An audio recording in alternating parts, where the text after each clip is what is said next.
Holidays-nale, adu namma GT Holidays da. GT Holidays, South India's #1 travel brand. You know you are special when you're with GT Holidays.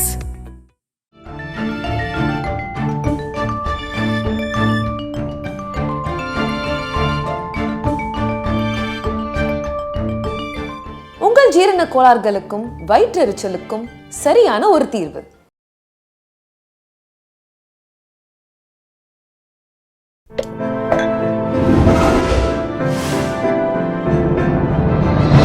Sai with Chitra. உங்களுடைய கூட நடிச்சாங்கல்ல, அவங்களுடைய சுவாசிகாவுடைய கான்ட்ரிபியூஷனும் ரொம்ப முக்கியம். எதிர்க்கிற ஆள் வந்து சரியாக நடிக்கலைன்னா நீங்கள் என்ன தான் பிரமாவாக நடித்தாலும் அது நடிப்பு உண்மை சார். உண்மை. அவங்களோட பணியாற்றியதும் அந்த அம்மாவுடைய நடிப்பை பற்றி. சுவாசிகா வந்து குக்குலியும் நடிக்க வேண்டியது அவங்க. அப்புறம் இன்னொரு படமும் அப்போ ட்ரை பண்ணோம், அப்புச்சி கிராமன்ற ஒரு படத்தில் ஏதோ ஒரு மிஸ் ஆகிடுச்சு. ஒரு 10 வருஷத்துக்கு அப்புறம் வந்து அவங்க வந்து திருப்பியும் வந்து ஒரு படத்தில் இருக்காங்க.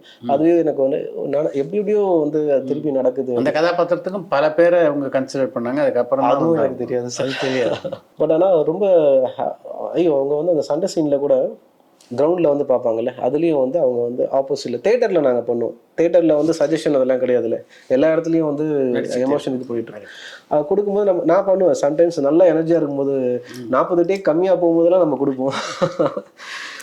அப்புறம் தெரிஞ்சிடுச்சு, சரி ஓகே. அவங்க வந்து சஜஷன் வைக்கும்போது அதை பண்ணிகிட்டே தான் இருந்தாங்க. அவ்வளோ வில்லிங்காக அவங்க ஒரு இடத்த இங்கே தமிழ் ஃபீல்டில் வந்து தான் பெறணுன்றது ரொம்ப அது அவங்க அந்த ஒர்க் அவங்க கொடுத்தாங்க. அது அவங்களுக்கான குட்வில்லாக போய் சேரும்னு நான் நம்புகிறேன். சூப்பராக பண்ணிட்டாங்க அவங்க. சஞ்சனாவும் சரி, அப்பா எல்லாருமே சார்.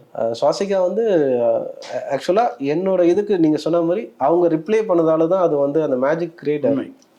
அது அவங்க கொடுத்ததால தான் அதை யாரும் டிஸ்டர்ப் பண்ணாமல் விட்டதும் சூப்பர். ஆக்சுவலாக அது அப்படியே விட்டது.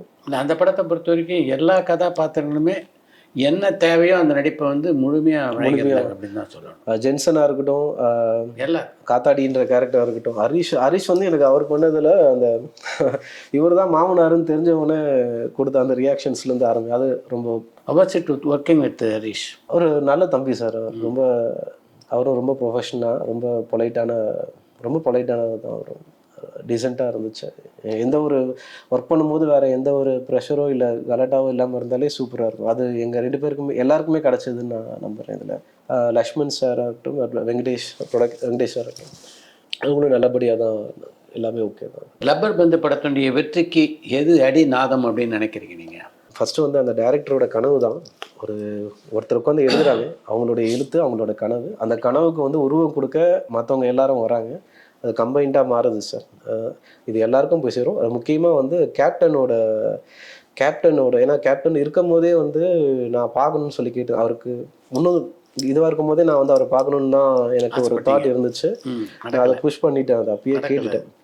அது அமையல, எதனால ரீசன் அமையல. அப்புறம் ஷூட் போகும்போது நாங்கள் சொல்லி கேட்கோம், அப்பயும் அது ஒரு அமைய முடியல, பார்க்க முடியல. பட் கேப்டனோட பெரிய பிளெஸ்ஸிங் நான் நினைக்கிறேன். இந்த படத்தோட சக்ஸஸ் வந்து கேப்டன் விஜயகாந்த், ராஜா சார்.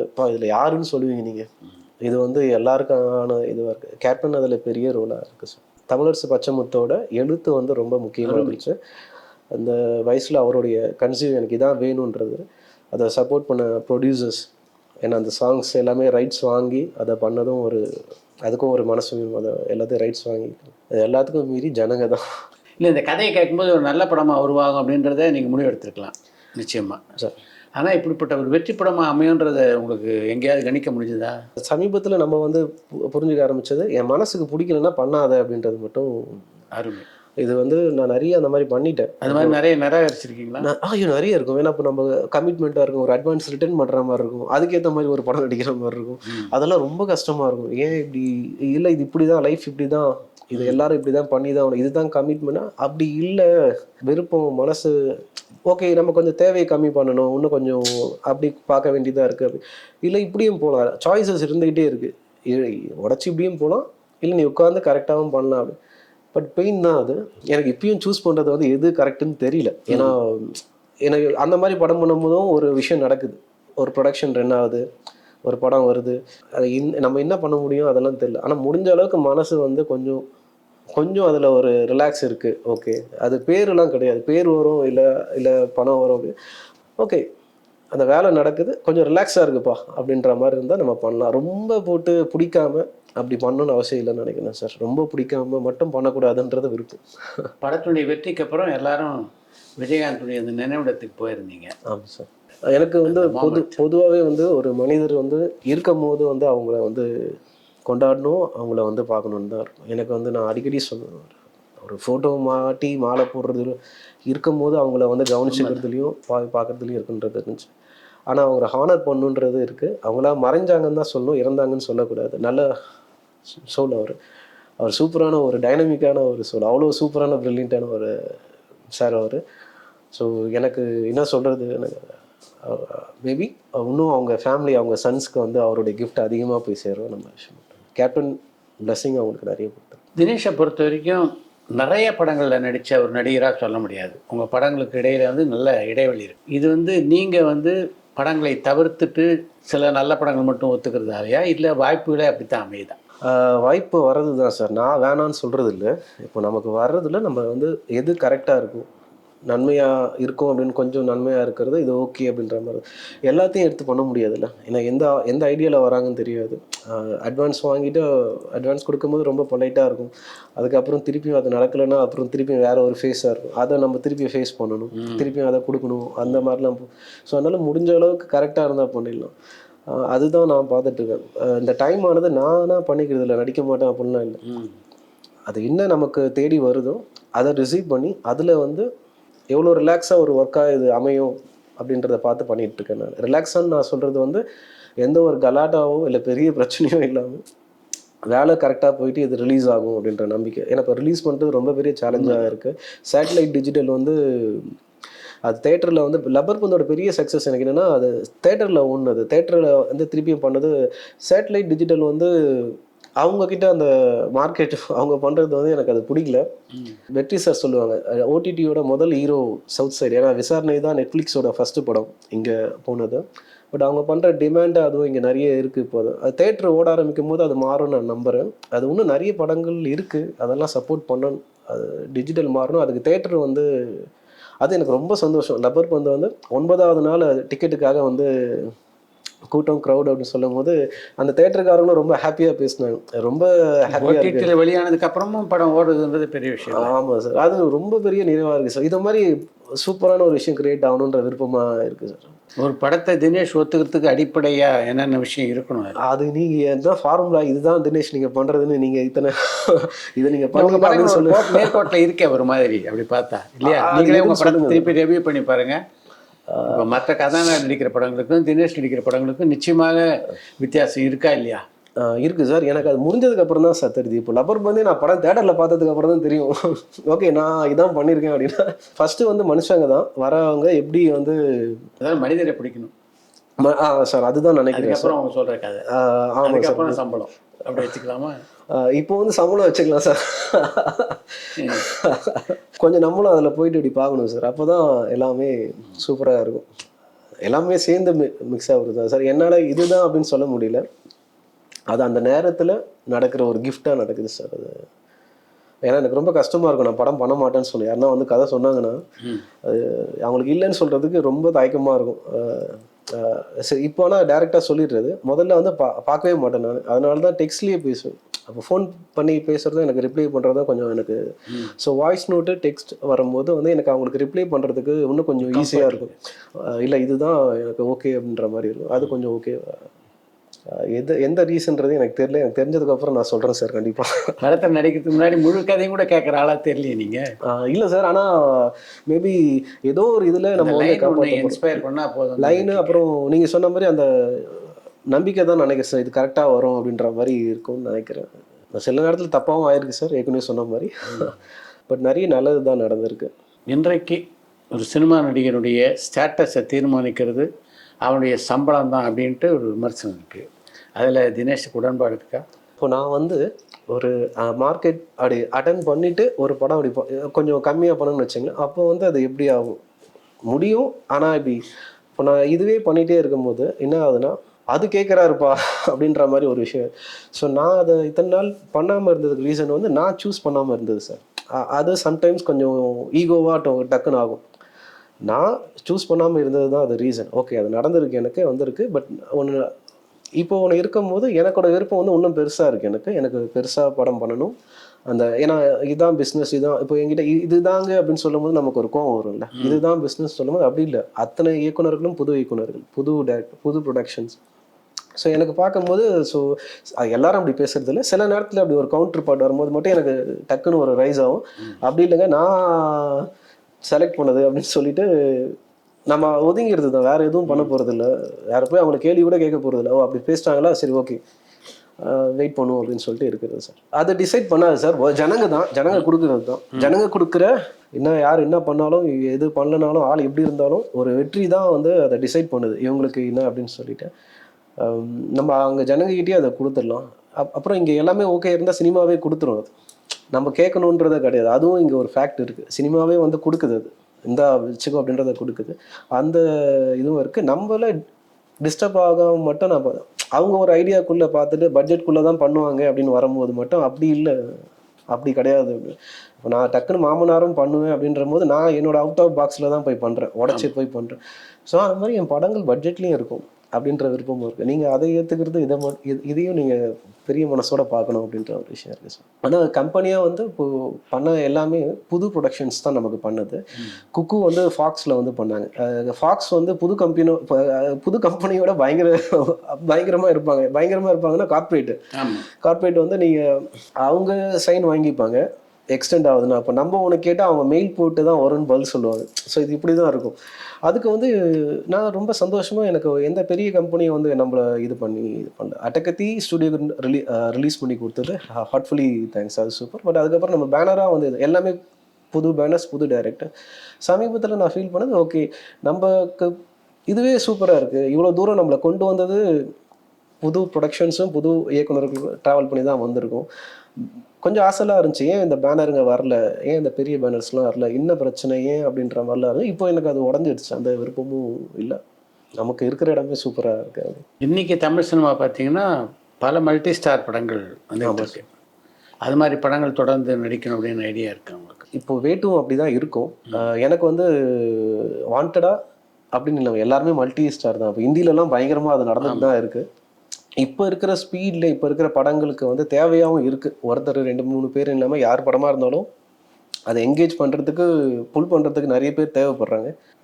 அது தப்பு இல்லை சார், ஜாயின் பண்ணி பண்ணுறது தப்பு இல்லை. நம்ம ரிலாக்ஸாக ஜாலியாக பண்ணிக்கலாம். அது கதைக்கான தேவையாகவும் நம்மளையும் டிஸ்டர்ப் பண்ணாமல் மற்ற ஆர்டிஸ்ட்க்கும் அது ஓகே அப்படின்ற போது ஜாலியாக பண்ணலாம். அதெல்லாம் ஒன்றும், பட் நமக்கான இடமும் நம்ம பார்த்துக்கணும். பல வருடங்களாக இந்த சினிமா பயணத்தில் இருக்கீங்க. நீங்கள் நடந்து வந்த பாதையை திரும்ப பார்க்கும்போது எப்படி இருக்குது? நான் போய் பார்ப்பேன் சார். டக்குன்னு எங்கள் ஏரியா வண்ணார்பேட் போயிட்டு பைக் எடுத்துகிட்டு போய் எங்கள் பழைய வீடெலாம் பார்ப்பேன். எங்கள் அப்பா ஒர்க் பண்ண பிடபிள்யூடி ஸ்டான்லி ஆப்போசிட்டு அதை போய் பார்த்தேன். அந்த செக்யூரிட்டி கிட்ட பேசிட்டு போது பார்த்தா அந்த வெளியில் மட்டும் அப்படி இருக்குது, உள்ள பில்டிங்லாம் இல்லை, எல்லாம் இடிச்சுட்டு வேறு ஏதோ கட்டுறாங்க போல இருக்குது. மின்ட்டு ஒரு கனவு மாதிரி இருக்குது லைஃப். அப்போது என்ன தோணுன்னா, இது வாழ்க்கை வந்து ஒரு கனவு போல இருக்குது. இது வந்து ஒரு கனவுல தான் நம்ம இருக்கோம், எங்கேயோ ஒரு இடத்துல தூங்கிட்டு இருக்கோமா, இந்த மேட்ரிக்ஸ் படத்தில் வர மாதிரி இது ஒரு கனவு மாதிரி இருக்குது அப்படின்ற மாதிரி இருக்கும். அடிக்கடி நான் நினைக்கிறது அந்த கனவுனா நம்ம மாற்றலாம், நடந்ததை கூட திருப்பி மாற்றலாம் போல இருக்கு அப்படின்ற ஒரு விருப்பம் மட்டும் வரும். நான் நினச்சவங்களாம் திருப்பி வரணும், திருப்பி திருப்பலாம் இருக்கணும். டைம் மிஷின் இல்லை, இது ஒரு ட்ரீம் மாதிரி தானே இருக்குது. இது இந்த சூட்சமம் என்னன்னு நமக்கு தெரியல. இதை விரும்பணும். நான் யாரெல்லாம் விரும்புகிறோமோ அவங்களாம் நம்ம கூட திருப்பி இருக்கணும், இல்லை எல்லாமே கரெக்ட் பண்ணணும் அப்படின்ற ஒரு அந்த மாதிரி ஒரு தாட் போகும். திரும்பி பார்க்கும் போதுன்னு இல்லை, ப்ரெசென்ட்ல இருக்கும்போது கூட அந்த தாட் தான் வரும். தினேஷ் ஒரு ஹேண்ட்ஸம் எலிஜிபிள் பேச்சுலர். எத்தனை முறை காதல் வந்து போயிருக்கு? அது வந்துக்கிட்டே இருக்குங்க சார். காதல் கண்ட்ரோல் இல்லை, ஆனால் அந்த காதல் யாரையும் காயப்படுத்தாது. அது ஒரு அட்டகத்தியாக இருந்து எல்லாரையும் வந்து ஷீல்டாக தான் இருக்கும். ஷீல்டாக பார்த்துட்டு அவங்கள பத்திரமா பார்த்து வழி அனுப்பிச்சிட்டு இப்போ தான் ஆக்சுவலாக ஒரு ரிலேஷன்ஷிப்பில் இருக்கும். ஒரு 1 இயராக பேசிகிட்டு இருக்கோம், அது போயிட்டுருக்கு. ஹீரோயின்ஸ் அப்படின்போது நல்லா பார்த்துப்போம். அவங்கள என் கூட நடித்த எல்லாரையுமே வந்து ரொம்ப அழகாக பார்த்துக்கிட்டு டேக் கேர். ஒரு பேட்டா வாங்காத அசிஸ்டண்ட் தான். அந்த படம் முடிஞ்சதுக்கப்புறம் அவங்கள பத்திரமா அனுப்பிச்சு வச்சுட்டு அப்படின்னு. மற்றபடி பெரிய கலாட்டா நடிச்ச நடிகர்களுக்கு கார்டியனாக இருக்கிறத சொல்கிறீங்க, காதலனாக இருந்தது இல்லையான்னு கேட்குறேன். அந்த காதல் வந்து யாரையும் அந்த காதல் வந்து போய் பார்த்துட்டு அவங்களுக்கு வந்து நம்ம எப்படி சொல்கிறது, அது ஒரு டேக் கேர் தான். அது பார்த்துக்கிற மாதிரி தான், நம்ம வீட்டு ஆட்களை பார்த்துக்கிற மாதிரி இருக்கும். சம்டைம்ஸ் டேரக்டர்ஸ் கேட்பாங்க, எங்களுக்கெல்லாம் அந்த மாதிரி பார்த்துக்க மாட்டீங்களா டேரக்டர் சார் சீனியர்ஸ் நமக்கு தெரிஞ்சவங்க மட்டும். அது கலாட்டாலாம் இருக்காது சார். அந்த அன்பு எல்லாரும் மேலேயுமே இருக்கும். அதனால தான் ரொம்ப செலக்டிவாகவே பார்த்துட்டு வெளில போனால் எல்லாம் சைலண்டாக கம்னு இருப்பேன். எப்பயுமே அப்படி கிடையாது. இப்போ ஒருத்தவங்க கிட்ட பேசிகிட்டு இருக்கோம், அது மட்டும்தான். ஃபீல்டுக்குள்ளே அந்த மற்றெல்லாம் எந்த கலாட்டா பெருசாக இல்லை. நம்ம வேறு எந்த பஞ்சாயத்தும் வேண்டாம். நீங்கள் நடித்த ஹீரோயினில் யாரோட உங்களுக்கு ரொம்ப கம்ஃபர்ட் லெவல் நல்லா இருந்தது? எல்லா ஹீரோயின்ஸுமே சார். ஏன்னா டிஸ்டன்ஸ் இருந்துகிட்டே இருக்கும். அந்த டிஸ்டன்ஸ் இருந்துகிட்டே இருக்கும். நம்ம ரொம்ப அதை உடச்சிலாம் போய் பண்ணல. எனக்கு கேமரா முன்னாடி வந்து இப்போ அந்த லவ் அப்படி காமிக்கணுன்ற விருப்பமும் எனக்கு இல்லை. இப்போ எப்படி வந்து ஒரு வெட்டுறதை குத்துறது அந்த வைலன்ஸ் வேணான்றது, லவ்வையும் வந்து ரொம்ப பொலைட்டாக இருக்கணுன்றது ஒரு விஷயமா இருக்குது. அது ஒரு பர்சனலாக இப்போ நடிக்க வந்தாச்சு எல்லாத்தையும் பண்ணி தான் ஆகணும் அப்படின்னு இல்லை. ஏன்னா கேமரா முன்னாடியே வந்து இப்போ போதும் கொஞ்சம் இப்படி மேலே கூட போய் எல்லாமே அப்படிதான் இருக்கும். அதான் இருந்தது. ரோஜா போய் அது கூட வைலன்ஸா இருக்கு சார். 2 ரோஜா இப்படி காமிக்கிறது கூட வைலன்ஸா இருக்கு. நம்ம அதை ரொம்ப அழகா விட்டுடலாம்னு நினைக்கிறேன். ஏன்னா ஒரு ரீல்ஸும் அப்படி இருக்கு, ஒரு இதுவும் பயங்கரமா இருக்கிறதுனால நிறைய பேச வேண்டியது இருக்கு. நிறைய டோல், எனக்கு ஒரு வாட்டி இந்த டோலை பற்றி பேசணும் அப்படின்னு. டோலை பார்த்தாலே பதறது. அது ஏன்னு தெரில. ஒரே நாடையில் ஒரே பூமிக்குள்ளேயே வந்து இந்த டோலு பாஸ்போர்ட்லாம் அடுத்த கதை. அதுக்கு முன்னாடி இந்த டோல் இல்லாமல் இருக்கணும். ஏன்னா இந்த ரோட்டில் ஃப்ரீயாக போயிட்டு வர்றதுக்கு அந்த விஷயம்லாம் தோணும் எனக்கு. திரை விமர்சனங்கள் வந்து தினேஷை பக்குவப்படுத்திருக்கா, காயப்படுத்திருக்கா? பிகினிங்கில் வந்து நான் ரொம்ப எதிர்பார்த்தேன் சார். அந்த வார்த்தைகள் வர்றதுக்குலாம் ரொம்ப இதுவாகவும் ரியாக்ட் பண்ணுவேன். எனக்கு ஏன் இப்படி, ஏன்னா ஒரு படம் தான் ரிலீஸ் ஆச்சு அட்டகத்தின்னு. ஒருத்தர் வந்து என்கிட்ட கேள்வி கேட்டேன், நீங்கள் எல்லா படத்துலையும் ஒரே சேமாக நடிக்கிறீங்க, இங்கே ரிலீஸ் ஆனதே ஒரு படம் தாங்க அப்படின்னா. நான் அப்போதான் ஷூட்டிங்கே போயிட்டு இருக்கேன், நடித்ததே ஒரு படம் தான். எந்த இடத்துல கேட்டோன்னா அவர் அப்போதான் தெரியுது இவங்க அவர் ஒரு யாருன்னே தெரியாமல் ஒரு இதுலேருந்து வந்து கேட்டேன். அப்புறம் ஒரு படம் நான் ஸ்டேஜில் பேசிட்டிருந்தேன். பேசும்போது அவர் என்னை ஹர்ட் பண்ணோன்னே கீழே கேள்வி கேட்டார். அந்த படம் டைட்டிலுக்கும் எனக்கு சம்மந்தம் இல்லை, அது ப்ரொடக்ஷன் அப்படின்னு நான் சொல்லிட்டேன். ப்ரொடக்ஷனில் தான். ஆமாம், அந்த படம் எப்படி கம்மிட் ஆனதும் நான் சொன்னேன். நம்ம ரீசன் இல்லைங்க, அது நம்ம எதுவும் பண்ண முடியாது. சரி, நியூஸ் தான் பயங்கரமாக இருக்குது, சித்தரைக்கப்பட்டன்னு வீட்டுக்குள்ளே பூந்து வந்து நியூஸில் வர நியூஸ் வந்து அவ்வளோ பயங்கரமாக இருக்குது, அதுக்கு தான் சென்சார் வேணும் அப்படின்னு சொல்லிட்டு நான் கேட்டு கிளம்பிட்டேன். அப்புறம் அப்படி அவங்களும் எதுவும் சொல்கிறதுக்கு இல்லை. ஏன்னா எல்லார்கிட்டையுமே இப்போ வந்து எல்லாருமே விமர்சகர்கள் இருக்கிறாங்க. எல்லாரும் முதல்லையும் அப்படி இருந்திருப்பாங்க. ஆனால் இப்போ பதிவு பண்ண முடியுது அவங்களால. அவங்க பதிவு பண்ணி அதை பார்க்க வைக்க முடியுதுன்றதுனால நம்மளை காயப்படுத்தாமல் நம்ம வேலையை பார்க்கறதுக்கு நம்ம தயாராகிக்கணும் அப்படின்னு முடியும். இப்போ நல்லது வந்தாலும் போட்டுருவார் போட்டுட்டும் தூட்டுவார் தூட்டு அனைத்தும் கண்ணனுக்கு என்ன ஒப்பாட்டு வச்சுட்டு நீ பண்ணு போயிட்டேறா அப்படின்ற மாதிரி ஜாலியாக. தினேஷ் ஆன்மீகவாதியா சார்? நான் வந்து ஒரு மனுஷன் சார். நான் எந்த மதத்துக்குள்ளேயும் இல்லை சார். ஆனால் எனக்கு பெரிய இறை நம்பிக்கை, அது இறை நம்பிக்கை பயங்கர அதிகமாக இருக்குது. பட் எந்த மதத்துக்குள்ளேயும் நான் இல்லை. அந்த ஒரு பாயிண்ட்லேயும் நான் இருக்கேன். அதுக்கு எந்த உருவமும் எந்த ஒரு கலாட்டாவும் இல்லை, சைலண்ட்டாக ஒப்படைச்சிட்டு இருக்கேன். எல்லாமே என்னோட ஃப்ரெண்ட்ஸாக இருந்தவங்க எல்லாமே என்னோட வயசில் பெரியவங்க. சின்ன வயசுலேருந்து நான் பழகினவங்க எல்லாருமே வந்து பார்த்தீங்கன்னா சீனியர்ஸாக இருப்பாங்க எனக்கு. அதனால டப்புன்னு எதனா ஒன்று நடக்கும். அந்த மாதிரி திரைப்படங்களை பற்றி பொதுவாக ஒரு தெளிவான பார்வை உங்களுக்கு இருக்குது. நீங்கள் இயக்க போகிற படத்தில் வந்து அதெல்லாம் இருக்குமா? இது எதிரொலிக்கும் சார்? படம் லாக்டவுனில் ஒரு படம் ஒரு கதை இது பண்ணேன் சார். என்னால் எடுக்க முடியல. அது சின்ன ஷார்ட் ஃபிலிம் மாதிரி பண்ணலான்னு பார்த்தேன். ஆனால் அதை நான் சீக்கிரமாக எடுத்துகிட்டு நான் உங்களுக்கு அனுப்பிடுறேன். நீங்கள் வந்து எனக்கு ரிவ்யூ சொல்லுங்கள். நான் இப்போ பண்ண போகிறேன், நம்புறேன். நீங்கள் பார்த்துட்டு சொல்லுங்கள் அது எப்படி இருக்குன்னு. எனக்கு சீரியஸாக உங்களோட விமர்சகங்கள் வந்து நான் சீரியஸாக எடுத்துக்கல. ஆனால் இப்போது ப்ளூ சட்டை மாறன் சார்னு நினைக்கிறேன், அவருடைய ஒரு ரிவ்யூ வந்து ரொம்ப பாசிட்டிவாக இருந்துச்சு அப்படின்னாங்க. ஏன்னா அவர் மட்டும்தான் அவ்வளோ ஜென்யூனாக கொடுக்குறாங்கன்னு ஒரு இது எனக்கு நிறைய நான் கேட்குறது கிடையாது. மற்றதெல்லாம் எதுவுமே நான் பெருசாக கேட்க மாட்டேன். அது பயங்கர ஆச்சரியமாக இருந்துச்சு. அன்றைக்கி நைட் நான் தேட்டரில் உட்காந்து பார்க்கும்போது விஆர் மாலில் பார்க்குறேன், மாஸ்க் போட்டு பின்னாடி ஒரு பெரிய டீம் இருக்குது பசங்க. அப்போ கொஞ்சம் ஃப்ரெண்டில் தான் உட்காந்துட்டு இருந்தேன். ஏன் ஃப்ரெண்ட் டிக்கெட் புக் பண்ணோன்னு அவங்க கேட்குறாங்க, ரிவ்யூஸ் ஆர் குட் மேன் அப்படின்னு சொல்லிட்டு பசங்க சொல்கிறாங்க. ஸோ எனக்கு உண்மையிலேயே இது சர்ப்ரைஸ் ஆச்சு. ரிவ்யூஸால் வந்து ஆடியன்ஸ் வராங்க தேட்டருக்கு வந்து ஒரு ரிவ்யூ வந்து. ஆனால் ரிவ்யூஸ் வந்து இப்போ மார்க்கெட்டிங்காக மாறினதுக்கப்புறம் ரிவ்யூஸ் எல்லாமே வந்து ஜென்யூனான ரிவ்யூஸ். இப்போ பெய்டு ரிவ்யூ பர்ச்சேஸ் பண்ண ஆரம்பிச்சிட்டாங்க, ரிவ்யூ இன்ஃப்ளூயன்ஸ் பண்ண ஆரம்பிச்சிட்டாங்க. அது இருக்குன்னு சொல்லும்போது நம்ம அதை சீரியஸாக எடுத்துக்கக்கூடாது. அதை அவங்க திட்டினாலும் சரி இல்லை படத்துக்குன்னா நம்ம ஜனங்கக்கிட்ட அதை ஒப்படைச்சிடும் அப்படின்ற ஒரு தாட்டால் ரிவ்யூஸை நான் எடுத்துக்கிறது இல்லை. ஆனால் என் தம்பி அவங்க சைட்லலாம் எனக்கு பிரச்சனை வரும். இப்படி பேசுகிறாங்க அப்படின்னு ரொம்ப கம்மியாக தான் பேசுவோம். அவங்க ரியாக்ஷனில் நம்ம சுற்றி இருக்கவங்க ரியாக்ட் பண்ணும்போது நம்ம வைப் தெரியுங்களா, அவங்க நமக்கு எப்படி இருக்காங்க. அது கொஞ்சம் வீட்டில் தான், அந்த வீட்டில் அவங்க ஏதோ யோசிக்கிறாங்க போல இருக்கு, ஐயோ அப்படின்ற மாதிரி இருக்கும். ஆனால் லப்பர் வந்து ஓகே தான். இந்த மேட்ச் சூப்பர், அடுத்த மேட்ச்சுக்கு என்னன்னு உங்களை நேரடியாக நல்லா விமர்சிக்கக்கூடிய நபர்கள் யார் யார்? ரஞ்சித் சார். ஓ, எல்லா படங்களையுமே விமர்சிப்பாரா? உங்களையும் விமர்சிப்பாரா? பயங்கரமாக கேட்பேன். இந்த படம் சரியில்லை நீ பண்ணதுன்ட்டு. அப்படி வராது சார், என்ன பண்ணிட்டு இருக்க, எங்கே இருக்க, எவ்வளோ அப்டேட் ஆகிருக்கு அப்படின்னு அந்த மாதிரி இருக்கும். அவர் பயங்கரமாக, ஆக்சுவலாக ரஞ்சித் சார் வந்து பயங்கரமாக பேசுவாங்க. வெற்றி சார் அஃப்கோர்ஸ், அவர் வந்து அவ்வளோ ஜென்டிலாக அதை சொல்லுவாங்க. உறவினர்கள், நண்பர்கள்? நண்பர்கள் இவங்க 2 பேர் தான். சினிமா வேறு யார்கிட்டையும் பெருசாக பேசினதில்லை. வேறு வீட்டில் தான் சார் இருப்பேன். எனக்கு வெளியில் சுற்றுறதுக்கு பெருசாக, ஏன்னா அலைஞ்சிட்டேன்னு நினைக்கிறேன். நான் அப்பயே அலைன்னு அலைஞ்சிட்டேன். பயங்கரமாக நடந்தே போய் முடிச்சாச்சு. நடந்து, ஓடி, பஸ்ஸு, ட்ரெயின், சைக்கிள் எல்லாமே. அதனால் எனக்கு வீட்டில் இருக்கிறது தான் பிடிக்கும். கம்முன்னு சைலண்ட்டாக இருக்கும். வேறு யார், நம்மளே தான் கேட்டுக்கிறது, என்ன பண்ணுறது பாரு அப்படின்னு சொல்லிட்டு நம்மளா கேட்டுக்கிட்டு நம்மளா உட்காரு. எப்போ தினேஷ் திருமணம்?